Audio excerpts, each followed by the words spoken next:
What comes to mind when people think about the fall of Rome? Barbarians smashing through the gates, legions wiped out, emperors poisoned in marble palaces. But an empire doesn't collapse from outside attacks alone.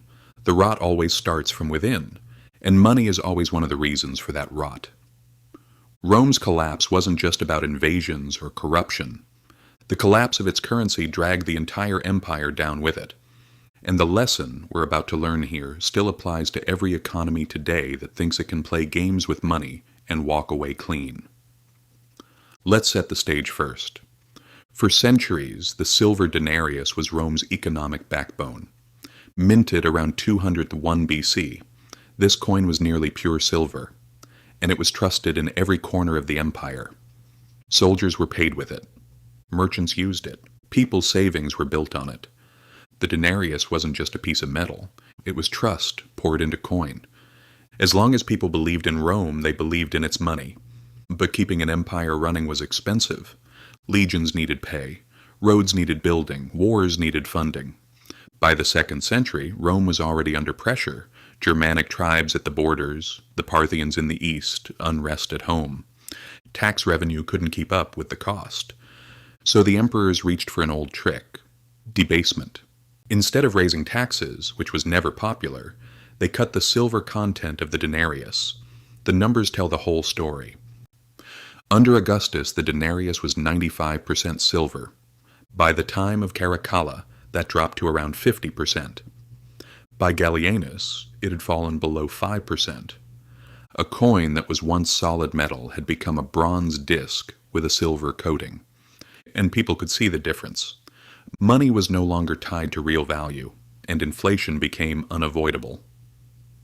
Wheat that once cost a single denarius suddenly cost dozens. This wasn't just theory. It destroyed the lives of ordinary Romans. Soldiers demanded more pay. Merchants stopped accepting worthless coins and turned to barter or gold instead. As trust broke down, emperors minted even more cheap coins, as if volume could replace the value they'd lost. That same cycle has repeated in every inflation crisis since. By the 3rd century, the crisis hit its peak. Between 235 and 284 AD, Rome spent nearly 50 years in chaos: invasions, plagues, civil wars, economic collapse. Emperors rose and fell at a dizzying pace, some assassinated within months. And underneath all that political drama was a financial system that had completely broken down. Farmers abandoned their land rather than pay taxes. Trade collapsed. One emperor tried to stop the bleeding. In 301 AD, Diocletian issued an edict fixing the prices of nearly 1,000 goods and services. Anyone who broke the rules faced execution. It didn't work. You can't freeze prices by decree when the money itself is worthless. The black market exploded and official trade nearly ground to a halt. People learned a hard truth fast: the law can't fix a broken coin. Eventually, Rome abandoned the denarius altogether. In 312 AD, Constantine introduced the solidus, a gold coin of consistent purity. It brought some stability, and that stability lasted for centuries in the Eastern Empire.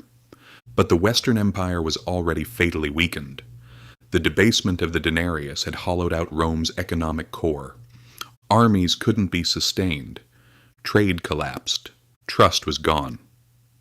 Rome's fall wasn't a single moment. It was a long unraveling, and the currency crisis was one of the sharpest threads in that unraveling. So what does this tell us today? Here's the clear truth. Destroying money always means destroying empires. Rome thought it could fool its people with coins that looked the same but were hollow inside. Today's governments think they can do the same. By printing paper, manipulating interest rates, or inflating debt away. But the outcome is always identical. The people pay the price, wealth gets destroyed, and trust collapses. And history never stopped teaching this lesson after Rome. Every major inflation crisis since has followed the same pattern. Governments debase the currency to cover their costs. The elite protect themselves with real assets, and ordinary people are left with nothing. Let's jump to the 20th century, because the echoes are deafening. After World War I, Germany was crushed under the reparations of the Treaty of Versailles. The government printed marks to cover its debt, the same trick Rome once played with cheap coins. By 1923, hyperinflation was completely out of control.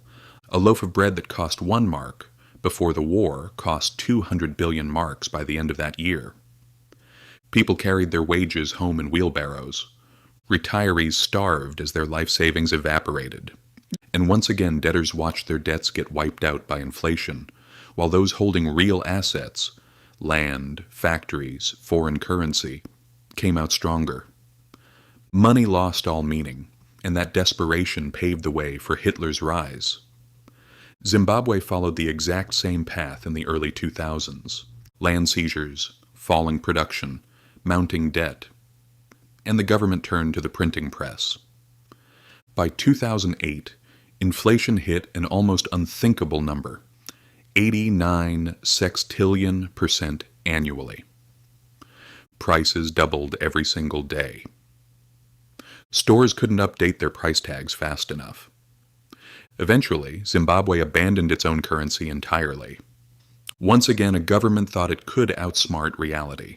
Once again, the people paid for it. But you don't need to look at extreme cases to see this pattern. It's alive even in modern developed economies. Think about the United States. In 1971, Nixon cut the dollar loose from gold, severing the last tie between money and real tangible value. From that moment on, the dollar became a currency held up by nothing but trust in the government. And just like in Rome, the temptation to spend beyond their means became impossible to resist. In the decades that followed, debt exploded, the money supply expanded, and inflation became a constant undercurrent.